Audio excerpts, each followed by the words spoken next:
Because we are not perfect. In fact, some of the people that I'll talk about in the next 10 minutes made some horrendous mistakes. But that did not discount them from being used mightily by God. And so integrity is not asking us to be perfect. Integrity is asking us to be pure in our hearts. Yes. Because, you know, I'm a heart person. And Father looks at the heart and the intent and the motive. He is not focusing on the outside. That's something that we tend to do. He is all about the heart. Integrity has to do with your overall reputation, how others perceive you. Yes. The name you make for yourself, again, will leave a lasting impression, some for many, many generations on, even far beyond us being here, that reputation will stand. So be mindful of the choices that you make. I'll only use one definition. I like this one. It says Proverbs 22:1. A good name is rather to be chosen than great riches and loving favor than silver and gold. Many aspire for great riches, but publicly they've made a mockery of their name. And we're seeing that because of technology time and time again. People who have done, in terms of accumulating wealth, we're talking about they have accumulated wealth. However, their name is tainted. And once your name becomes tainted in the public media, and as fast as media is today, it may take a lifetime to turn that around. That's why the Bible says it is more important to have a good name. Because even with a good name, if the Lord blesses you with wealth, then your name will even be more admired. So don't admire wealth and gold and have a horrible reputation. There is something in a name. So on your list, it says, I'm going to get you guys involved in this. When you hear certain names, what impression does it leave?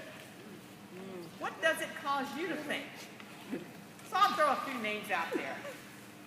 Abraham. Anybody know about him? You know about Abraham? What do you know about him? Because he was the second president. He was the what? The second president. Oh, okay. You're talking about President Abraham Lincoln. Thank you for that. Awesome. Anybody else know anything about another Abraham? You know something about Abraham? He had a son. Son had 2 children. Are you referring to Father Abraham of our faith? Awesome. How many of you personally either know somebody by the name of Abraham or maybe work with somebody by the name of Abraham? So would you say Abraham gets a thumbs up? Has a good reputation? Awesome. Okay. And that's why so many people are still named after him. Millions of people have the name Abraham because that's a good name. Let's compare him with Lot. Anybody know anything about Lot in the Bible? Yes? What do you know about Lot? Huh? Say that again. Oh, the lot that I'm on. Oh, that's a good way of perceiving Lot. This is the land that I'm on. But there's a person called Lot in the Bible. What do you know about it? Anybody? What have you heard about Lot? Abraham's nephew. Abraham's nephew. What kind of reputation did he have? Lot, what I think of Lot is that he was separated. They ended up separating because of the fighting and the arguing Right. that was happening. So when I think of Lot, I think of like Sodom and Gomorrah. Okay. Sodom and Gomorrah. So then would Lot qualify for a thumbs up in terms of his reputation, or would it be a thumbs down? Down. It's not a reputation that you would want to have following you. Do you know anybody named Lot other than the Lot in the Bible? No. So there is something in the name. Okay. Moving very quickly. Moses. Who's heard of him? Ooh, a lot of people. Awesome. Alex, what do you know about Moses? He led people in Egypt. He led them out of Egypt. Absolutely.